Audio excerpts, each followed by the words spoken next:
बिस्मिल्लाहिर्रहमानिर्रहीम। बिस्मिल्लाहिर्रहमानिर्रहीम।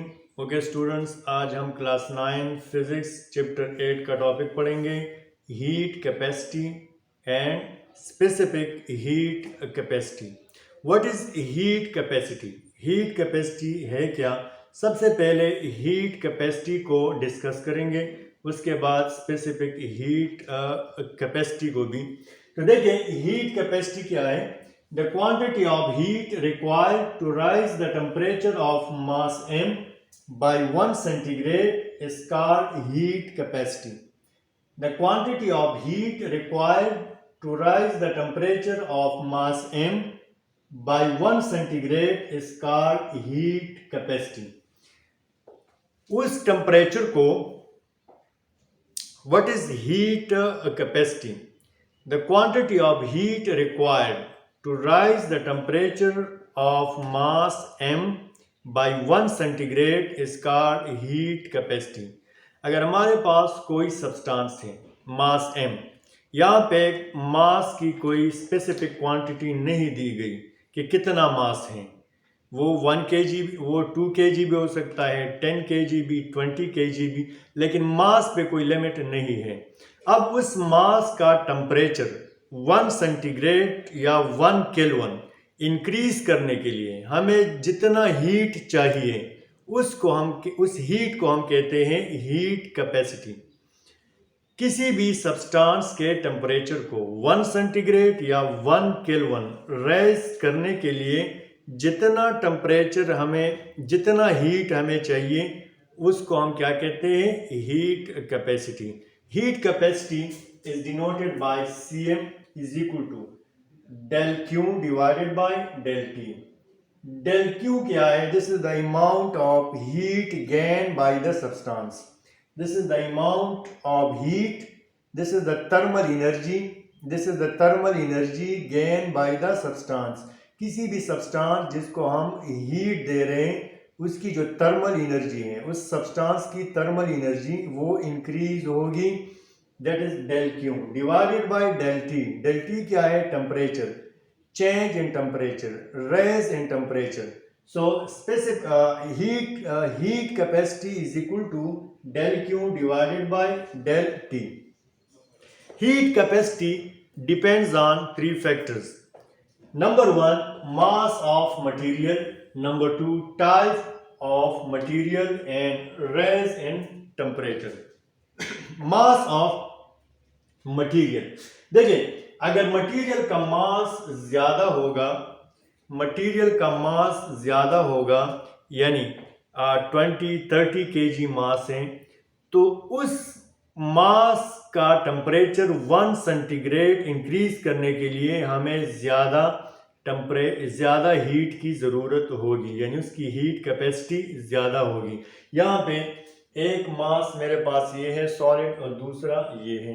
अब डेफिनेटली इसका मास ज़्यादा है, there are more molecule than this one. यहाँ पे मॉलिक्यूल, यहाँ पे एटम्स ज़्यादा हैं, तो ये मॉलिक्यूल्स या ये atom they require more heat, या यानी इसको वार्म करने के लिए इसको ज़्यादा हीट की ज़रूरत होगी as compare to this one. तो मास ऑफ मटेरियल पे हीट कैपेसिटी डिपेंड करेगी। अगर मास ज़्यादा है तो ज़्यादा हीट रिक्वायर्ड होगा, अगर मास ऑफ सब्सटेंस ज़्यादा है तो ज़्यादा हीट रिक्वायर्ड होगा।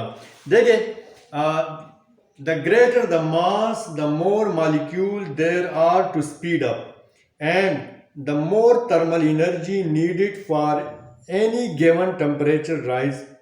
तो देखिए, अगर मास ज़्यादा है तो ज़्यादा एनर्जी, ज़्यादा हीट यानी चाहिए इस मॉलिक्यूल्स को स्पीड अप होने के लिए, इस मॉलिक्यूल्स के काइनेटिक एनर्जी को इंक्रीज करने के लिए ज़्यादा हीट रिक्वायर्ड होगा।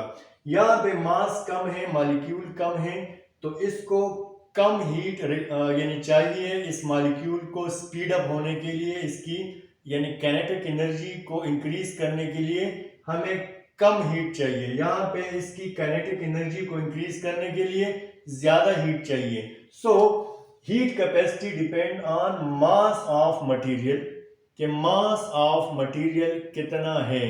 मास ऑफ मटेरियल ज्यादा, हीट ज्यादा चाहिए। मास ऑफ मटेरियल कम, हीट कम चाहिए।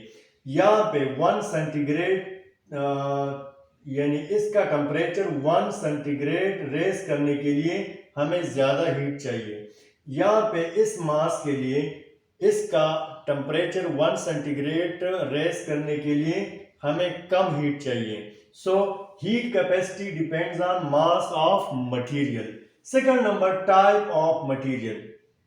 कुछ मटेरियल ऐसे हैं जो कम हीट पे उसका टेम्परेचर इंक्रीज हो जाता है, जिस तरह एल्यूमिनियम है और वाटर है।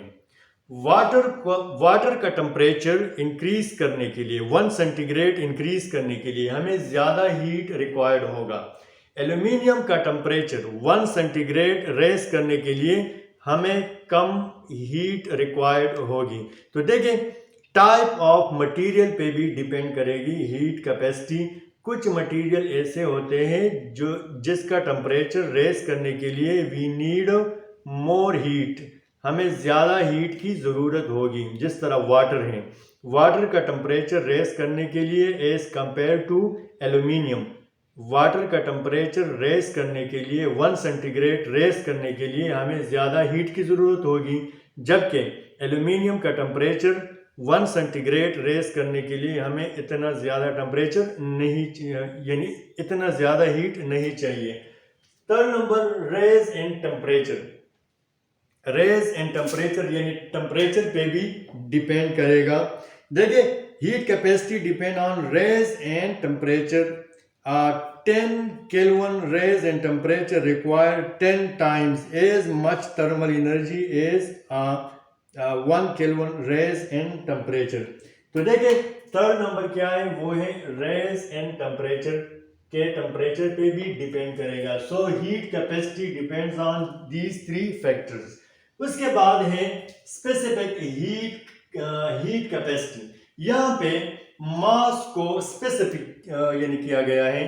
पहले केस में तो मास की क्वांटिटी का जिक्र नहीं था कि मास कितना होना चाहिए। किसी मटेरियल का टेम्परेचर 1 सेंटीग्रेड रेस करने के लिए मास कितना होना चाहिए, यहाँ पे मास का जिक्र नहीं था। लेकिन स्पेसिफिक हीट कैपेसिटी में मास 1 यूनिट होगा।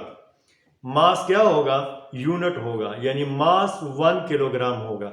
अब 1 किलोग्राम मास का टेम्परेचर 1 सेंटीग्रेड तक रेस करने के लिए हमें कितना हीट चाहिए, that is called specific heat capacity.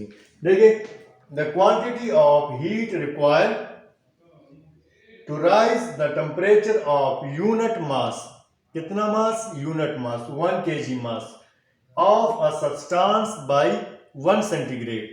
Unit mass या 1 किलोग्राम मास का टेम्परेचर 1 सेंटीग्रेड या 1 केल्विन तक इंक्रीज करने के लिए, रेस करने के लिए हमें जितना हीट चाहिए, that is specific heat capacity.